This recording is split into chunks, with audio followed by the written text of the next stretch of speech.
Welcome to the Third Eye Show, which brings you ancient wisdom as well as cutting-edge investigations into the mysteries of the universe.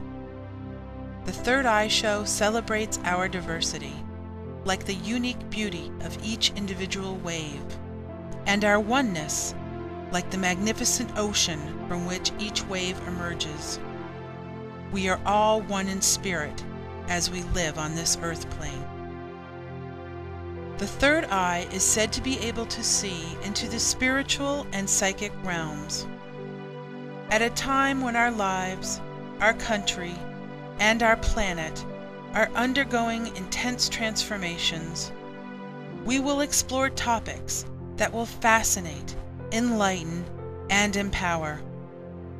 Join us as we witness the thrilling ways spirit manifests in our daily lives and the varied paths we choose to create heaven here on our earth. The Third Eye Show is created and offered in love and light. Today's Third Eye Show opens some intriguing doors. First, Myra Findell, director and founder of the Kai Holistic Awareness Center, suggests a way of experiencing and working with money that may be entirely new to you. Next, Joy Wolf and Nathan Stein of Wolfstone Holistic Healing Center explore the subject of spiritual walk-ins. As a walk-in himself, Nathan presents a unique first-person perspective on this little-known phenomenon. Then, Wesley J. Doherty of An Easier Life considers aspects of Jesus, whom he regards as a Christed master, that you may never have reflected on before. Did he eat? Was he subject to illness? Did he brush his teeth?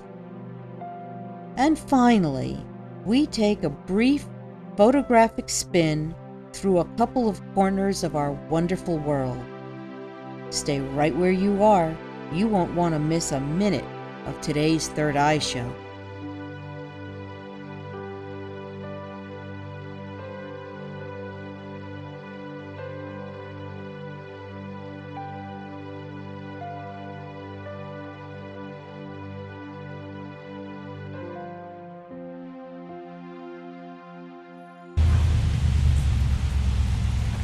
Myra, I find it fascinating that you are a holistic accountant.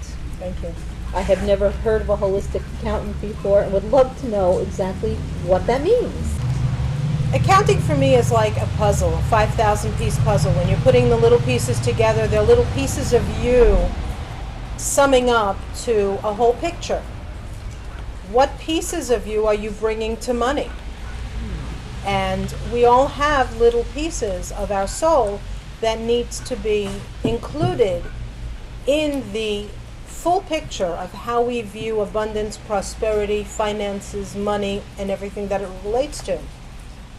And when I sit with a client, it's not enough just to look at the bottom line of how much money they're earning or how much money they want to earn. It's more taking all the pieces of the puzzle of the complete family, figuring out what the goals are, what the desires are, drawing out the dreams, and putting that pieces of the little pieces of puzzles that they may have forgotten about and creating their picture. So it sounds to me, Myra, like you're defining money in an interesting and perhaps unique way. Would you define that? Money is energy. We attach so many things to money that are not related to it. What do you mean? Well, for instance, if you take your first encounter of money and the realization that there's an exchange happening between goods and services and money, it usually happens when you're maybe 3 or 4 years old. You're holding your mommy's hand. You're going to the grocery store or to the candy store. Something's at eye level, and you grab it. Maybe you put it in your mouth or you put it in your pocket and you walk out with mom, and you didn't pay for it. And then the realization happens that you, per se, stole something from the store. There's an imprint that happens according to what follows that session with your mom. And that can translate into a lot of different scenarios in your mind, and it starts the ball rolling. Money. What does it mean to me? How did my mom react when she found out that I took something that I liked? Not understanding yet the concept of that exchange of money. So you're suggesting that some of our earliest experiences with money imprint in a negative way? It could be positive or negative. It depends on the situation and how it played out. So if mom slaps your hands and says, put those M&Ms back, or you did a bad thing, you may take away a negative impression of money that you carry with you? Absolutely. And then you link different emotions and different situations to that scenario. So all of a sudden M&Ms are bad. Enjoyment is bad. There are all kinds of different things that come into play. And that can be expanded according to your different experiences that happen throughout life.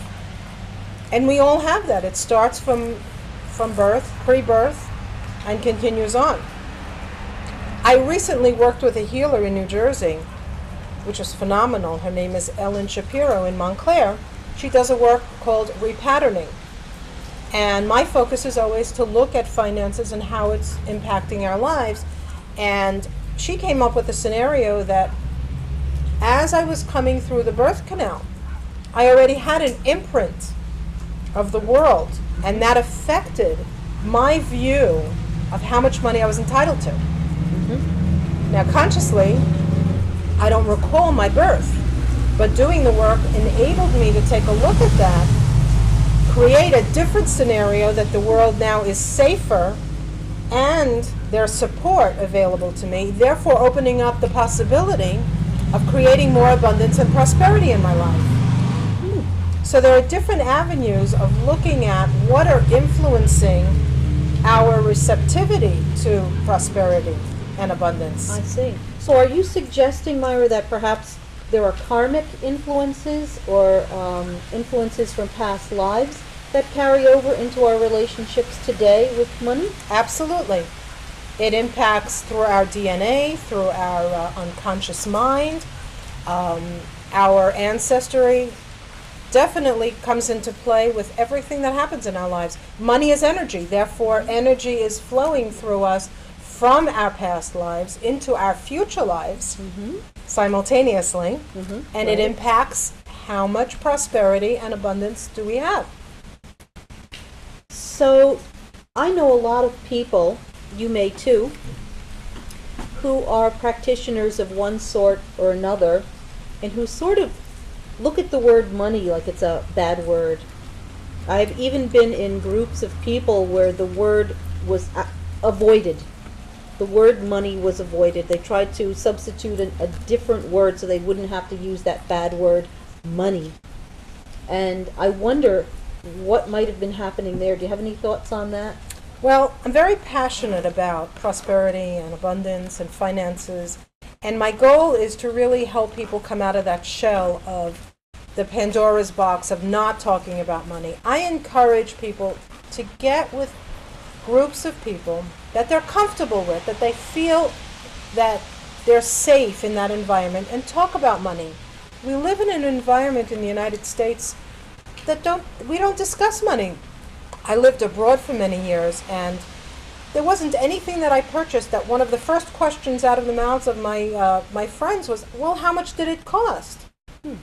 Here, it's taboo. We talk about sex and politics and so many other things, but we don't speak about money. And that has become like this dark energy.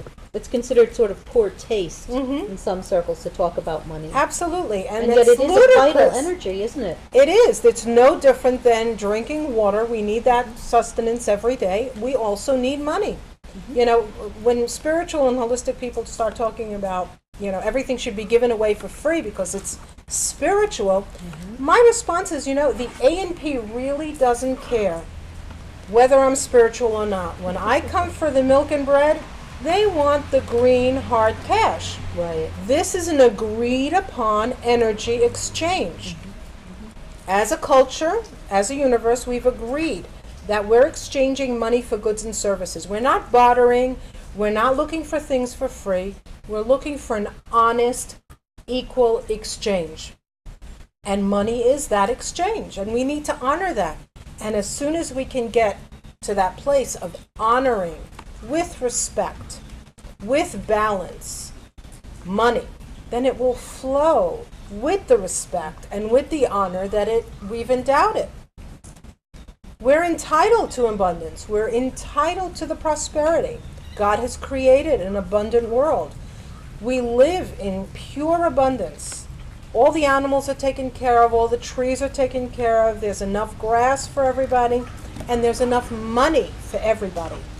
The concept and the realization that there is enough will change the world. Well, how are money and spirituality connected? It's all energy.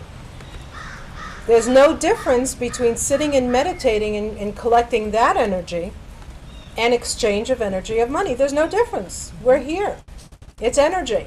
Sex is energy. Money is energy. We are energy. It's just tapping into that abundance in all realms of our life. You know, I have seen businesses, I'm sure you can elaborate on this, I'm sure you've seen this to a much greater extent than I have, but I've seen businesses and shops, people who've had the best intentions in the world, open hearts, a mile wide, have started businesses, have opened little shops that have gone under. I think because my personal view is that perhaps because there wasn't a hard-headed business sense behind that, or a focus on making money so much behind that, so much as enabling, empowering, which is all wonderful. But without that structure, you don't have anything to give. And we were talking a little bit about that before, and you made, I thought, some really interesting points about that. Would you share those? Well, I encourage people to work with a business prosperity coach. Work with your financial planner and your accountant that are of like-minded people.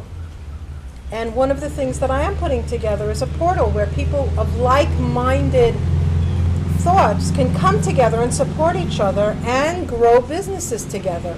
We need to be comfortable. When you're sitting with an accountant or a financial coach or an investment banker or your mortgage banker, whoever it is, you are in essence sharing your soul with them. Yes. Very private. It's private, it's intimate. You want to be able to feel comfortable. And you need to interview these people and have a clear energetic exchange with them so that you can sit with them not only one time, but for the next 5-10 years and plan your life with them. They have an expertise that you need. And you need to be open-hearted to receive it. But you need to have that like-mindedness. And that's where the holism comes in. I see. You don't want to take advice from somebody that's not talking your language. No, and yet we do, don't we? So many of us do. We think of these financial matters as sort of perfunctory, like going to the dentist, things that you have to do, and we don't really embrace the opportunities that managing our money, managing the energy and the resources can bring to us. When I speak to people, and I speak to groups all the time, and I teach different classes, I tell people, you're not a match to everybody. Interview 3-4 people. I'm not a match for everybody as an accountant. I specialize in small businesses, mom and pop organizations, holistic and spiritual practices. And even in that niche, not everybody's a good fit for me. And I have turned away clients because it didn't match. And I don't need to have people not satisfied with my services because the energetic match is not there. Right. Yes. I bring my whole self to the table, and I need the other person to bring their whole self to the table. And we both learn and grow from that. And that energy shifting back and forth is beneficial to not only to us, but to the community and to the planet. Because if I can help you and you can help me, how many other people are we helping in the interim? Right. It's a chain reaction. Absolutely. People helping one another. So money is powering is an engine that powers dreams and powers aspirations, correct? Absolutely. And the more empowered we feel with the connection with money, the more the universe will give us. And the more we have to share. Yes. And prosperity and abundance comes in different forms. It may not come in green pieces of paper. But I know that I feel grateful, empowered, and prosperous when I sit around the table and I can feed my friends and family and enjoy a great meal. That for me is the ultimate.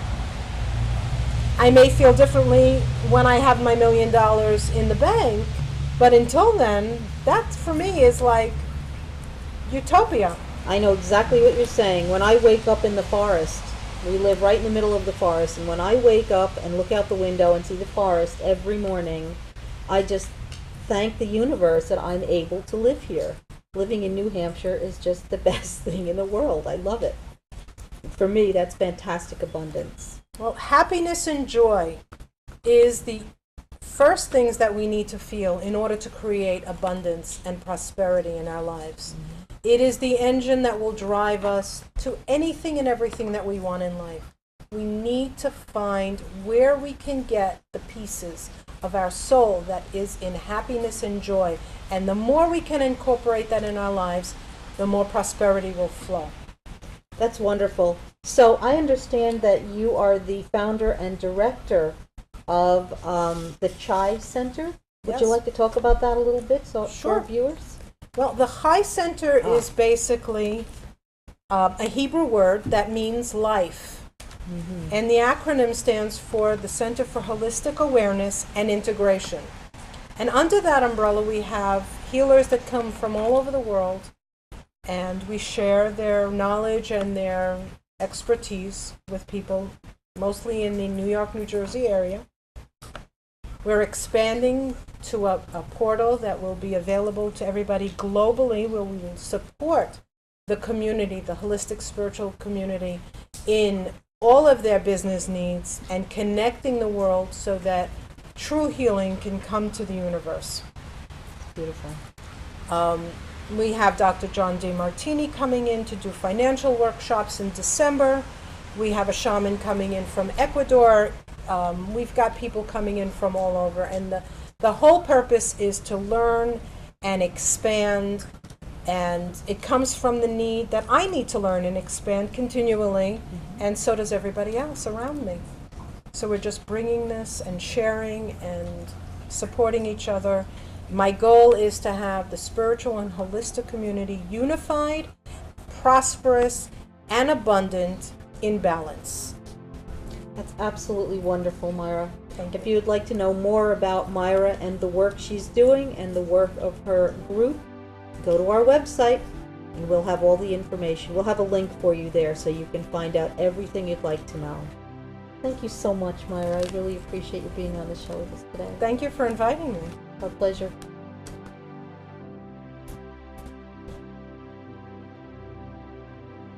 Through the Green Forest by Edna St. Vincent Millay. Through the green forest, softly, without a sound, wrapped in a still mood, as in a cloak and hood, I went, and cast no shadow in the shadow of the wood. There grew beeches taller than a ship's mast that rocks from wave to wave on the great seas of the world. I looked into their tops. Their tops were in another world, tossed in a sunny air as far from me as the foam on waves that follow each other fast, all day, unseen by man, over the sunny sea. Naked birches, whiter than a god's thigh, I saw and stared between the stems of the black pine. Boulders, whiter than a dream remembered by day, stood in the brook's way, damp with mosses greener than an emerald's eye. And ferns, where the water sloped from stone to stone in the clear dark, without ripple or speech, curved motionless, rooted in rotted bark, and leaves laid together and the rifled husks of the beach.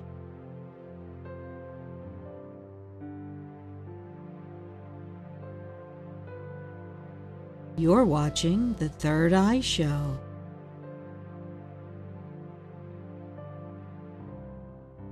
Hello. We want to talk to you a little bit about walk-ins. And Nathan is a walk-in, and I would like to say that we have a little joke around our house that the time would come, and this is it, when Nathan would start talking about this in public a lot more. And we call this Nathan coming out of the walk-in closet. So I'm going to turn this over to Nathan right now and let him speak to you a little bit about what is a walk-in and about his experience as being one. Thanks, Joy. What I would like to start out by saying, for those of you who haven't heard the term before, spiritual walk-in was really coined by an author and columnist, Ruth Montgomery, in one of her books in 1999. And it describes a phenomena that started to become more and more apparent. So it didn't start in 1999, but became more apparent.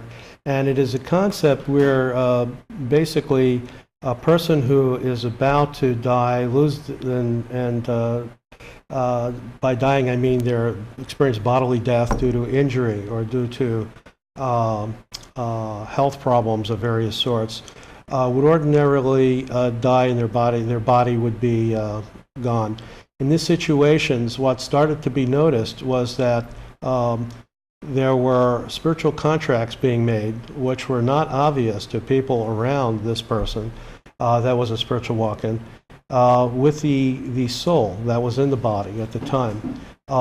The person coming into the body, the spiritual walk-in, would contract, you might say, to sublet the body, just as a person would sublet an apartment. And there are various reasons why that might take place. The person coming in might have to accomplish something for which there was just insufficient time to go through the birth process and accomplish. So in those situations where a body would ordinarily die, a spiritual contract could be made by the person coming into the body. He would complete unfinished business, for example, for the person leaving the body to the other soul, and the body would continue living. It wouldn't expire, but it would be used by another soul contractually. And this phenomena began to be called a spiritual walk-in. And more and more, this came through a recognition of things like past life regression work, where people were regressed to a certain point, only to find that there was a remembrance, of this occasion. But there's other ways that people began to initially become aware of the walk-in phenomenon, as I did. The most common way is that there's radical changes in personality and habits and likes and dislikes and belief systems, and it's very sudden, very typically. Although walk-ins can, generally notice this, and it can take place over long periods of time, phasing in. It can also be very quick and very confusing, and sometimes the people are not even aware of it, but people around them are. And perhaps, Joe, you have some insights in my own particular case that you can share. Well, I just wanted to add to that walk-ins usually occur at the time of some physical trauma to the body that quite often would result or could result in death. In Nathan's case, it was a massive coronary, and he had a quadruple bypass in 1997, and that's when we consider his walk-in actually occurred. At this point, it sort of allows an opening for the birth person, what we call the birth person, or the birth soul, to leave the body, turn it over to the incoming soul. With Nathan, I didn't meet him until after this had occurred, but he was still in the process of what we call incarnating. The body doesn't necessarily release all of the energy of the birth body all at once. Sometimes that's a slow process. And also the incoming soul, sometimes it takes some time for them to become fully incarnated in the body. So I guess I met Nathan when he was in the process of incarnation. And if I hadn't understood the walk-in phenomenon, I think I might have been really concerned that perhaps there was a double personality or split personality in this person, because so often he would be the person that he seemed to be when I met, and then he would be like he was someone else. took me a while to understand, and luckily we both were aware and had an understanding of this process, that this is what was going on. And so I will say that in the years that we've been together since then, it's been a process for me, a fascinating process for me, of watching him fully incarnate as Nathan, as the present soul in the body. It can be very confusing for the person it's happening to. It can be very confusing for the people in their lives as well. And part of the reason for that, Joy, is often the fact that there's a thing called cellular memory, and the person's body has a cellular memory of all the experience that it had. And it's because of that that the confusion comes in. You can still relate to people that the birth being knew, but it becomes more and more difficult to do so. You have memories of past events, but it becomes less and less emotionally charged, even things which are very strong for you. So there's a good deal of confusion about that, but it helps to have an idea of how the process is working. Occasionally, people will come in as walk-ins, and they will have complete awareness and knowledge of the fact that they were walking in, what their purpose was, and will really be, from the very moment of the connection with the birth being's body, have full recollection. That's not a very common phenomena, however. And so in my case, I was starting to see enormous changes. People that I really enjoyed being around, I suddenly felt uncomfortable being around. I had never taken up fishing in my life, and suddenly I couldn't get enough of it, and there was no reason to trigger that. There were other interests I had in crafts, in many different types of spiritual work that just seemed to come out of the blue. My intuitive faculties opened up to a very, very large extent that shocked me because I was never particularly what I considered intuitive. But many, many strange and unusual things started to happen that almost caused me to question my sanity, so to speak, at first. And they included such things as being able to see spirits who've crossed over. And, at first it's easy to think about seeing something like that as a hallucination, particularly when it's consistent. Also, being sensitive to energies in general was a very noticeable change. I could suddenly touch an object someone had and get all kinds of sensory impressions flooding in. Many parts of the natural world became open to me in ways that I never experienced before. I found, for example, I can suddenly communicate with trees, and this shocked me a great deal. The list of things went on as it was an ongoing process, and the levels of intuition opened more and more. I found myself being able to communicate, feel the energy of the mineral kingdom, and actually be able to communicate with them. And the list of these things seemingly went on and on. There was angel communications, teachers that came from other realms of existence or awareness began communicating. And through all this process, which is not something I was customarily used to, there was a high degree of discomfort involved, and accepting what was happening, being natural, being useful, beneficial. Over time, though, because I am fond to say, if it looks like a rose and it smells like a rose and it acts like a rose, maybe you have to accept it's a rose, And this is Thorns sort of what, right. And this is sort of what had begun to happen with me. Having done some research into the changes that I found to see if really there was an explanation for what was happening, I began to realize that I was not alone, that there were other people that were opening up in the same way, but like myself, were not out of the walk-in closet. Because of the nature of the opening, it's a very difficult thing to talk about to people who really pretty much look at the physical existence as being reality. And so many, many people today, even though there's still a lot of people very leery to discuss this, even with close friends, there are more and more people who are willing to do so. There are many websites now, for example, that have support groups for people who have walk-ins. There's profile tests, for example, you could take online to get an indicator of possibility of being a walk-in. Because there's many other things that mimic the characteristics of the walk-in experience that can be explained in other ways. But it's a phenomena that's happening more and more as people seem to become more and more conscious on the planet. There is more beings apparently like myself who are making these kind of contracts. There seems to be just not enough time to be able to do this. And though not everyone who is a walk-in becomes psychic, as Nathan has, and develops the skills and talents that he has since his walk-in experience, it does happen quite frequently.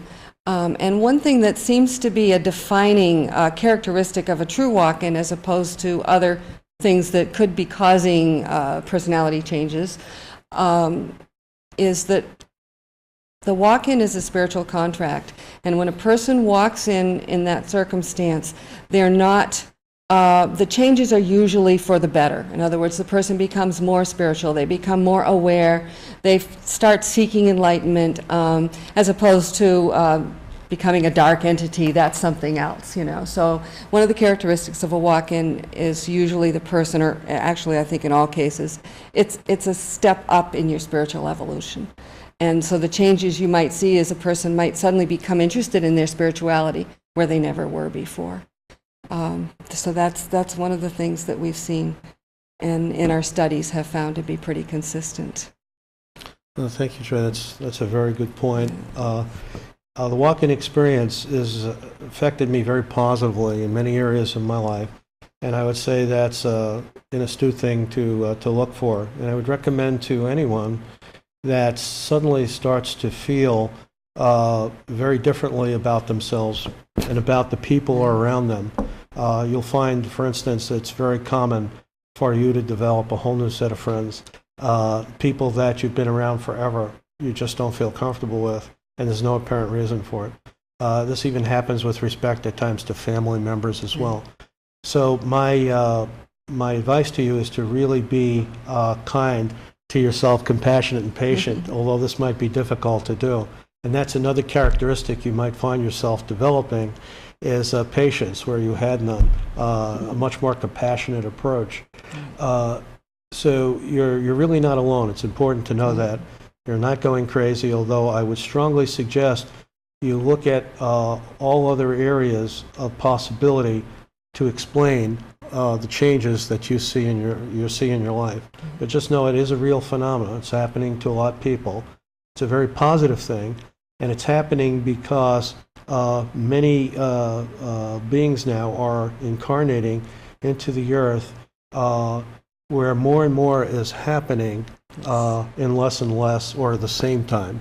Right. And so there is a need at this time for experience by those beings in other ways than, say, reincarnation as a vehicle might afford. And it's like there's more souls choosing to incarnate in this amazing time that we're in right now on this planet than there are bodies to encompass them. And so the human body is really something that's a bit of a commodity on the spiritual level. And this is one way for souls to be able to sort of do a timeshare, so to speak. And a soul who may have completed what they were here for is willing to turn their body over to another soul coming in. This happens a lot in the cases of adults, but children also can be walk-ins. And it seems from the studies that we've done so far that quite often a child walk-in does not necessarily have to go through quite the same trauma that an adult does, where there's a reason to explain the soul leaving the body. We've heard of a lot of cases where children may walk in just instantaneously without trauma. I think that because maybe the veil's a little thinner for them and the openings are a little closer for them to be able to make that transition than it is once we're in adulthood and we're less connected with that. It's also not unheard of. We actually have a dear friend who has walked in to a body. She's actually the third walk-in to inhabit the body. So there was the birth being, and then there was another walk-in soul that came in for a 7-year, sort of what she calls a holding period, and then she walked into the body at that point in time. And her calling is a very high one of being a channel, and she does a lot of very, very high-level spiritual work. But that's an amazing contract that souls make with each other to agree to do this. One of the understandings we've come to through our studies and research and through readings that have been done for us and that Nathan's done himself is that part of his contract with his birth being was that he would help cross that being over when it was their time to leave the body. And at that point could make the choice if he chose to come and inhabit the body and experience life on earth. And part of that is the reason for him doing that also, as far as walking in, was to come here and do the work that he was here to do without having to go through the process of birth and childhood and the whole growing up process. It's sort of a bypass for that when you don't need that karmic experience anymore in this lifetime. So you can kind of take the shortcut. Thank you. Thank you. There are many other reasons why a walk-in can occur, but probably you'd need months to really talk about it over time. I suspect, however, that maybe some of you know people, if you think about it, that have been suddenly seeming like they were different people with really no way to account for the changes that took place. So you probably know some walk-ins. All of us, I think, have encountered them. They don't sometimes, depending on where you walked in the cycle, seem to change because they've already made those changes, as you've met them. You will see a lot more of this, I think, in the future. Some people have tried to estimate, although I don't know you can do that, just how common a phenomena this really is. But it is an amazing one because it allows a lot of expansion of consciousness to take place, both through the birth channels and the non-birth channels. And I will say, though, that it takes a lot of soul searching, to be able to accept the reality of the phenomena. And you can only judge that, I think, although I'm not prone to judging things, by the results. If you find that life is going in a better direction, you're more peaceful, you're more kind, you're clearly more empowered than you were before, I would suggest that this is a good thing, no matter what the mechanism, that's in place for it. But I do believe it's going to be more common, and a lot more people are going to be talking about it. And if you'd like to learn more information, I would suggest that you could, through the Third Eye site, link to our website to find out more information. We are going to continue to put articles up on our website about it. And also just do a search on the internet under the term walk-in or spiritual walk-in. And I think you'll find that there's many support groups, more and more information coming out about it that can help to elaborate on what we've talked about. Also, Ruth Montgomery's book, which was really groundbreaking in this area, which was entitled? I believe it was entitled The World Tomorrow, or something. Tomorrow. Yeah, it was published in 1999, so it's probably out of print. But a lot of people still have it, and I think there's even excerpts from it on the public domain on the internet. Right. Yeah. So that's certainly possible to learn more about it. Go ahead. Oh, I was just thinking, when we were in the process of determining that in truth Nathan was a walk-in, one of the things that had come up was, ironically, that he was the only one of his siblings that had been given a middle name.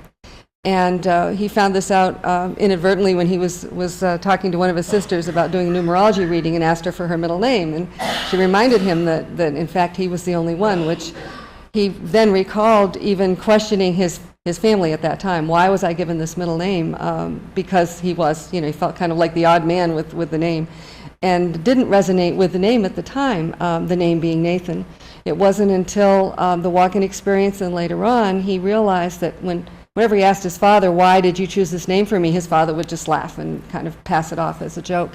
We believe now that his father was guided to give him this name because the time would come when, if he completed the contract as a walk-in and the birth person left and he came in, there would be a name there that he would be able to resonate with the energy of. That would attract me too. That, yeah. And so that was when he started being known by his middle name rather than by his birth name. And that can happen sometimes, and you might find people just not resonating with their whole identity of who they were and the name they were given at birth. It's fairly common. I have noticed that more and more people now are becoming vocal about not feeling any comfortable with their name at this point. And it may not be that they've always disliked their name. It may be that suddenly the energy is changing, and so they no longer relate with the vibration of their name as well. And I've noticed actually quite a bit of that happening. It doesn't mean that they're a walk-in, but it's not uncommon with walk-ins for that to happen. It's another indicator. So walk-ins can be for a time. They can be for the rest of the lifetime. It can be a very positive experience, and it's going to be a lot more common, I think, as we go along. Is there anything else you'd like to add? Just hoping that maybe anyone hearing this might recognize some patterns that they might want to look into in themselves, and maybe reach a point where they too can come out of the walk-in closet and stand forth as to who they are. Who they are and who they've come here to be. Thank you.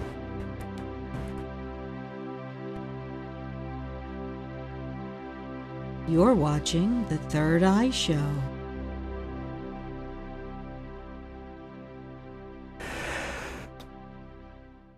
Did Jesus brush his teeth? There are other questions that I think I'm going to ask during this. But this one is pretty fundamental to the day and age that we live in. Everybody likes to have straight teeth. Everybody likes to have white teeth. Teeth have become all important to the point that it's a billion-dollar industry just to get them white now. It ends up being a really interesting, the answer ends up being really interesting as to how we can live our day-to-day lives and if we're focusing on the right things. Now, personally, I don't think Jesus did.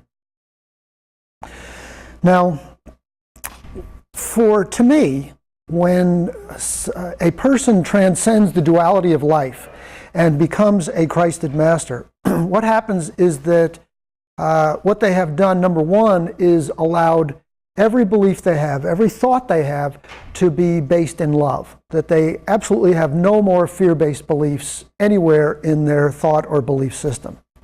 And the second thing that happens is that they become what Jesus described as the empty chalice. Jesus many times said, this isn't of me, it's through me. And it's also important, that's why he was able to say, anything I've done you can do and a whole lot more. So once we get to that point, and I think that is every person's destiny, is to get to that point, to be a Christed master. That once we get to that point, we are pure love. We are pure love. And when we are of pure love, it seems like a natural conclusion to me that there is no place anywhere on my teeth that something negative could get a foothold that would then be able to create a cavity. Now, a big part of the reason that we brush our teeth is so that we get rid of the bacteria and the plaque and the other kinds of things, because they get a foothold and then they can dig in and bore in and do whatever it is that they do. But once we get to the point that we're a Christed master, those things, they just can't exist. They cannot exist. There is no way that when we have perfection flowing through us, love flowing through us all the time, that a microbe can find a foothold, can find a place to dig its nails into and hang on and build a little colony. So because of that, no, I don't think Jesus brushed his teeth. So a question to me that is a natural outcome of that is did Jesus eat? Now, I think that when we get to the level of Christ power, or especially when we get to the level of God power, and for all intents and purposes they're the same, that we don't have to go through all that to give ourselves such short bursts of energy and power. That when we have the power of, or what I assume to be the power of God and the universe, or whatever name you want to call it, running through me, that's probably a much more efficient and effective way to run a body, if when I get to that point that I still choose to have a body. So that I think that when somebody gets to the point of being a Christed master, that they can move a mountain, that they can heal the sick, raise the dead, do all these other kinds of things. I don't really think that eating is necessary. I don't think that when you have all that love going through you, that you need anything but that in order to generate a perfectly working body. One that maintains its own weight, is healthy, happy, abundant, all those kinds of things. Now, I do think that Jesus was the master communicator, or a master communicator, so that he recognized the power of communion. He recognized the power of sitting down with people and sharing ideas and sharing thoughts and listening and offering and the give and take that happens when you sit down and you share food. So that I think that, yes, Jesus did eat, but I think that he ate simply because of that, not because his body needed it, not because he would have starved to death in, a matter of days had he had not had the food that was going into him. So since Jesus would have been having only love-based beliefs and the energy of love flowing through him, he would not have had the opportunity to create any other kind of reality except one that was perfect. Things would have flowed perfectly for him. Things would have gone his way. Not that they were his way, because he was saying that he was the empty chalice. But in the way that love was guiding him, that's the way, the only outcomes really that he could have had. The idea of someone who can raise the dead and transcend the cross could be laid up by a flu bug or a cold germ. Somebody has the power of the universe flowing through him, being bedridden because of the most minute germs, is an absolute impossibility. To me, an absolute impossibility. Someone in Jesus' position would have recognized that it's big me, not in an egotistical kind of way, but in a humble kind of way that would be associating themselves with God as part of God. It's big me, because I'm as big as the universe. If I'm one with God, then I'm bigger than the universe. And little tiny germ. So that everything would be in perspective. So there would be no foothold. Again, no foothold for a flu germ or any kind of germ to get a foothold, because everything would have been in perfect perspective. Jesus would not have been worried about, you never heard Jesus say, that chocolate cake is going to go straight to my hips. Never would have said it, because he recognizes that it's big me and tiny little calories. That anybody who can bend the universe to a loving reality would not be concerned with germs, would not be concerned with calories, wouldn't need calories, as I'd said earlier, but definitely would not be worried about nutrition. I really believe that Jesus could have drunk battery acid and he would have been able to get anything, his body would have been able to take anything out of it that it would have needed to, and at the same time it would not have hurt Jesus' body in the way that it would if I drank it or you drank it. I don't think anybody should drink it, but when somebody gets to that point, not that they'd have to prove it, because when you need to prove something, it shows that you don't really believe it. But he just would have transcended it. It just wouldn't have been even a possibility. Now, this also lends itself to Jesus' conversations, talking about, luck and what things have happened. I really believe that Jesus believed that he wasn't really interested in getting a crowd together. I think Jesus believed that so that they could hear his message, so that he could spread it. I think his disciples were interested in spreading his message, but I don't think that he necessarily was. I think that he would have believed that whoever is going to hear my message is going to show up somehow. They're going to be there. I don't know how it's going to work. It's not of me. It's just through me, so I'm just going to let it be whatever it's going to be. He was always able to do exactly what he was what was necessary for him to do because the time was right and because he was being guided divinely. So I guess the silly questions: did Jesus brush his teeth? Did Jesus eat? Did Jesus have a PR man? All the answers to those, as far as I'm concerned, are no, simply because he was pure love. Pure love was flowing through him all the time, so that he never had to be concerned about his diet. Jesus, I don't believe, ever would have agreed with the spiritual viewpoint that you must first cleanse the body so that you can clear the mind and cleanse the mind. The body is it's neutral. It's a natural outcome of our beliefs.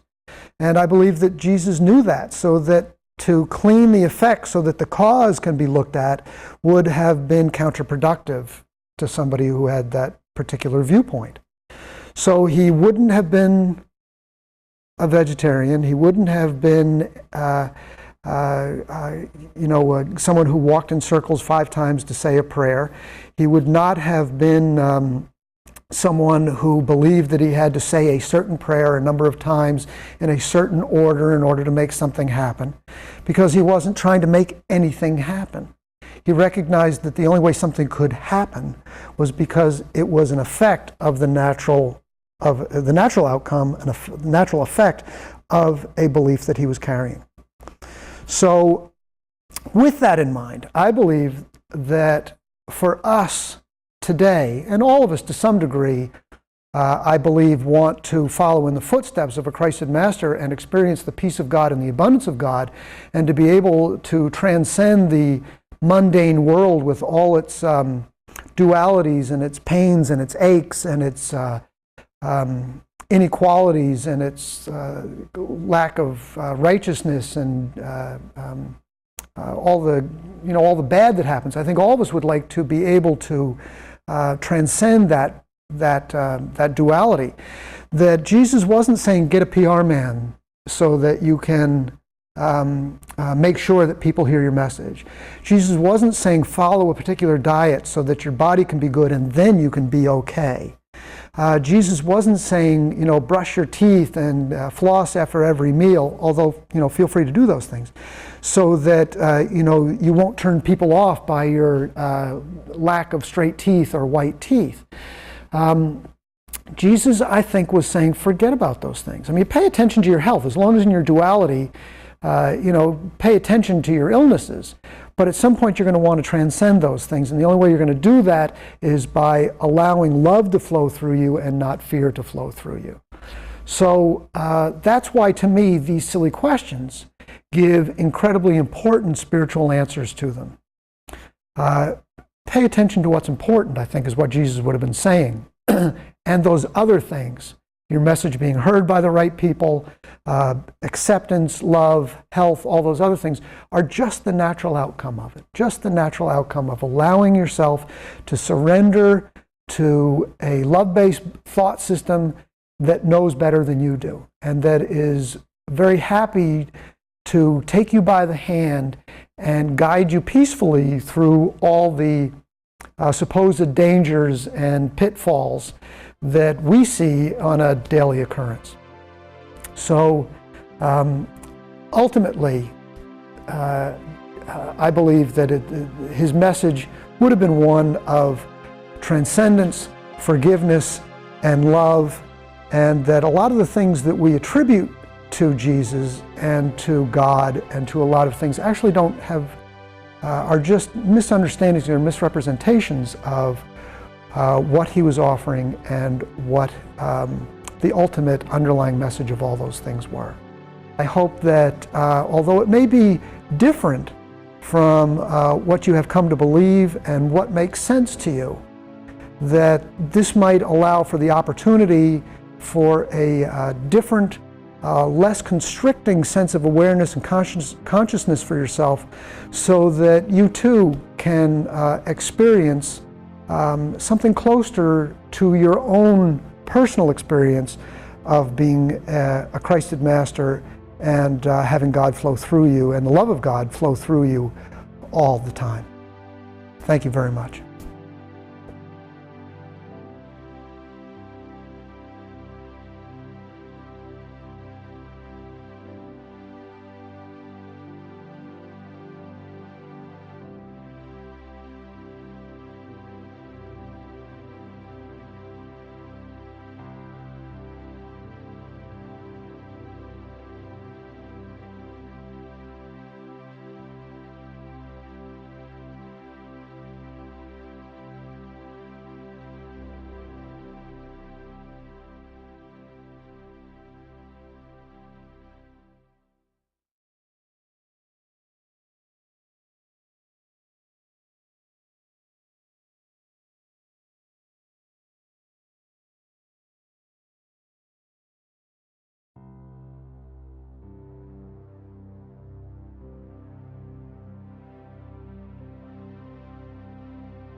The Third Eye Show is proud to now be available through the Manifest Station, an internet TV channel 100% dedicated to raising the world's vibration.